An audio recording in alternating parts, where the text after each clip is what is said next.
Acordar de manhã, tomando um café, vendo televisão.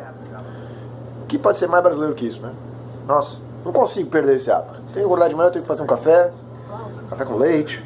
Aqui não tomo exatamente café com leite, é um café com um creme de leite, né? Lembrando que eu estou nos Estados Unidos fazendo um pedaço do meu doutorado aqui na Carolina do Norte, no Raleigh, a capital do estado. Estou na metade entre Miami, a Disney e Nova York, a Estátua da Liberdade. Eu fico bem no meio, bem na metade. E eu queria falar um pouco sobre televisão daqui, que é basicamente essa primeira meia hora do meu dia que começa, eu ligo a TV e vejo um pouco de noticiário. É uma das poucas coisas que eu entendo bem em inglês, notícia, porque o inglês é bem direto, objetivo, não tem gíria, não tem humor, especialmente a previsão do tempo, que é muito importante, a gente está sempre acompanhando, principalmente com essa onda de frio, e em agosto, setembro, né, outubro, na época dos como chama? O negócio que gira, os furacões. A gente tinha que estar olhando todo dia a previsão do tempo para saber o que estava acontecendo no oceano. Então me acostumei, né? Bom, enfim, e é bom que eu exercite também o inglês. Mas queria comentar 3 diferenças que eu notei sobre a televisão daqui, especialmente os noticiários, em relação ao Brasil. Hábito que a gente tem no Brasil é de acordar de manhã, assistir Globo. Bom Dia Brasil, certo? E uma historinha, eu sempre gosto de colocar historinha. Agora estou colocando historinha nos vídeos. Eu tinha um colega na repartição pública onde eu trabalhava, que ele só saía de casa para ir para o trabalho depois de assistir o Bom Dia Brasil. Então, ele acordava, ele tomava café, assistia o Bom Dia Brasil. Quando terminava o Bom Dia Brasil, é que ele pegava o carro dele e ia para a repartição pública onde nós trabalhávamos.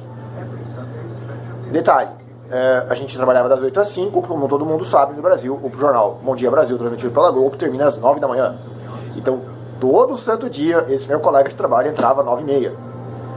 Coisas de funcionário público, né? Coisa de funcionalismo público. Por mais que os chefes reclamavam, não adiantava. Ele dizia, eu jamais, pode acontecer o que for, eu nunca vou sair de casa depois, antes de acabar o Bom Dia Brasil. Eu só saio depois que eu assistir o programa. Enfim, então essa historinha demonstra o quanto os funcionários públicos são... Não. O quanto a gente tem o hábito de assistir jornal no Brasil, antes de ir para o trabalho. Né? E eu fico bastante crítico em relação à programação aqui americana e vou fazer alguns comentários aqui. Primeiro, como dá pra ver o carinha aí apresentando, ele é gordinho, né? O cara é gordo, o cara tá apresentando o tempo, é um homem, ele não é bonito e ele é gordo. Isso já é uma contradição em relação à televisão brasileira, porque na televisão brasileira geralmente apresentadores, e em particular apresentadoras do tempo, são mulheres bonitas e magras, todas magras, né? Um perfil aí de beleza, um padrão, tem que ter um padrão físico para poder apresentar o tempo. Em geral, para poder trabalhar na TV, a pessoa tem que ter um padrão físico, de um tamanho físico, né, uma medida física. E aqui nos Estados Unidos, pelo menos aqui na Carolina do Norte, não. Não, você tem gente de todo tipo, de todas as cores, de todos os tamanhos, inclusive uma quantidade de gente gorda, incomum. Eu não estava acostumado a ver tanto gordo na televisão. E aqui parece que não tem problema nenhum. Então, você tem inclusive uma âncora de jornal da noite que a mulher ocupa. Aliás, é por isso que a TV é deitada, porque senão ela não caberia na TV. Desculpa, piada horrível, eu sei. Mas é porque aqui eles não têm problema com isso. E a gente brasileiro ainda é idiota. A gente, pelo menos eu, sou bastante idiota nesse sentido. Ainda julga, né, pela aparência, pelo tamanho da pessoa. Ah, você é muito gorda. O que essa gorda está fazendo na televisão? É um pensamento idiota, porque não tem nada a ver o físico da pessoa. Se a pessoa é gorda ou magra, isso não está relacionado com competência. Então, aqui eles já meio que absorveram isso. Eles não precisam colocar uma pessoa magra na TV para poder transmitir a ideia que o patrocinador quer ou que o editor do programa quer. Qualquer pessoa, desde que seja competente, profissional, pode assumir a âncora do jornalismo, ou do programa de entrevista, ou do programa de reportagem, ou do programa de auditório, não interessa. Tem gente de toda sorte, de tamanho, de cor, na televisão americana. Isso é interessante, né? Já é uma grande diferença em relação ao Brasil, a gente repara. Outra coisa que eu percebo na televisão norte-americana, já falei um pouco da quantidade de canais, e mais agora eu tenho reparado da origem dessa grande quantidade de canais. Os canais são das próprias marcas anunciantes. Então, por exemplo, em vez de ter, sei lá, vai da Parmalat fazer uma propaganda de bichinho no meio da novela, não, a Parmalat teria seu próprio canal de televisão. Então agora você tem o canal da Parmalat. Então, aqui basicamente esse canal que eu estou assistindo é da maior operadora de internet daqui da região. Então seria esse tipo, a Vivo, em vez de patrocinar o jornal da Globo, a Vivo teria o seu próprio canal. Então tem um canal da Vivo, um canal da Oi, um canal da TIM, um canal da Parmalat, sei lá, um canal do Itaú, um canal do Bradesco, um canal sei lá, dos grandes anunciantes, todos os grandes anunciantes brasileiros, se tivesse um canal de televisão próprio, para não ter que pagar a propaganda para a Globo, para o SBT ou para a Record, enfim, seriam mais ou menos o que a gente vive aqui hoje na Carolina do Norte. Tanto que aqui a gente tem 35 canais de TV aberto, mais ou menos 35, deve ser uns 32, uma coisa assim. É canal pra caramba, alguns são péssimos, e eu gosto de assistir só esse, que passa a notícia o dia inteiro.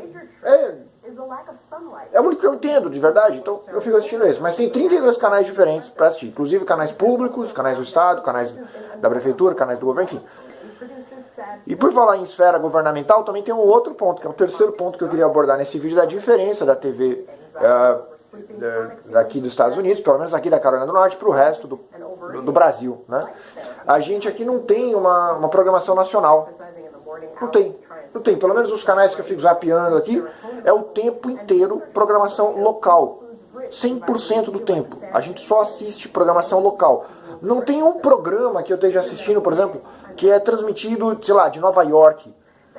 Talvez até tenha, mas é assim, é um programa de entrevista. Aquele programa de entrevista mais famoso lá, pronto, é de Nova York, é transmitido aqui.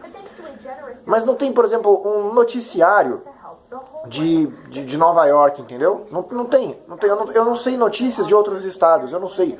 Não tem um noticiário nacional, por exemplo. O Trump tomou uma decisão que vai impactar, sei lá, estados da costa oeste. Eu não fico sabendo, porque não chega aqui. Os telenoticiários locais, eles filtram as informações e eu só vejo as notícias que vão impactar a Carolina do Norte. Então eles só trazem para nós, mesmo notícias de outros estados, só quando é uma coisa muito extraordinária a gente fica sabendo. Por exemplo, teve um incêndio na Califórnia, na costa oeste.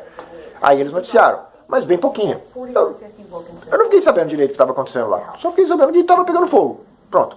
E quando teve aquele massacre daquele maluco no show que saiu atirando para todo quanto é lado, aí passou a semana inteira mostrando aquilo. Mas em geral são os repórteres daqui fazendo uma cobertura da cobertura de lá, entendeu? Alguém manda para cá os vídeos e os caras comentam, os caras editam, falam alguma coisa. É diferente.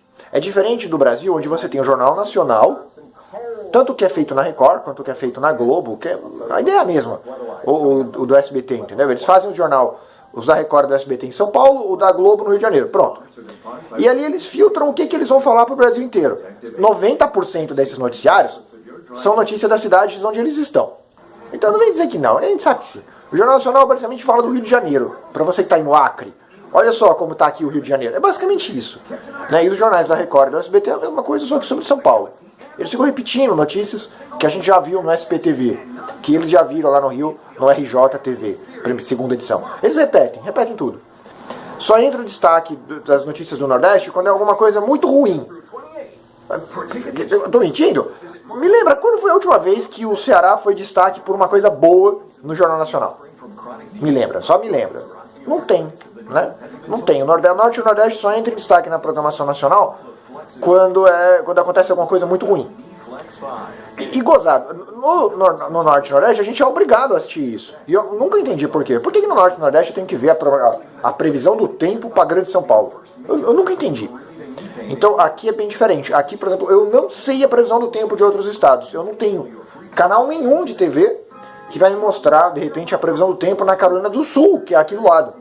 Não tem. Todos os canais são locais.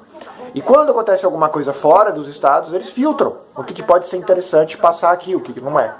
Então, se o Trump tomar uma decisão que vai afetar lá o pessoal da Flórida, aqui ninguém vai ficar sabendo. Ninguém, porque a notícia não chega. Não. É diferente.